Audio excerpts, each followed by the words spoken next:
यापूर्वी आपण नाम म्हणजे काय पाहिलं. नामाचे मुख्य 3 प्रकार. त्यामध्ये सामान्य नाम, विशेष नाम आणि भाववाचक नाम.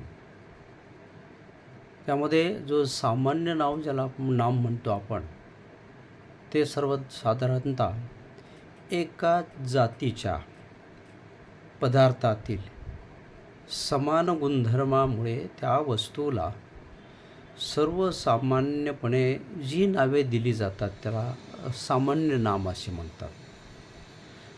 सामान्य नाम हे त्या वस्तूच्या, जातीच्या, त्या गुणधर्माला दिलेलं नाव असतं.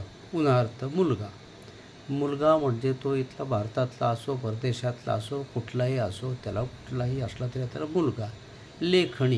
लिहिण्याचं जे साधन असतं त्याला आपण लेखणी म्हणतो. मग ती सोन्याची असो, नाही तर चांदीची असो, लाकडाची असो, कुठलीही असो. घर, शाळा, नदी, अशा प्रकारची ही सामान्य नामे असतात.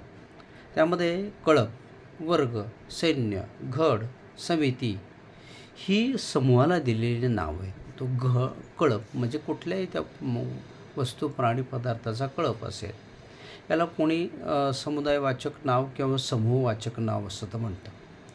त्याचबरोबर सोने, तांबे, दूध, साखर, कापड हे संख्येशिवाय इतर परिमाणानं मोजणारे आहे. म्हणजे पदार्थ म्हणून त्याचे कोणी पदार्थवाचक असं नाव दिलं जातं. सोनं आपण मोजतो, वजन करतो सोन्याचं, आहे की नाही.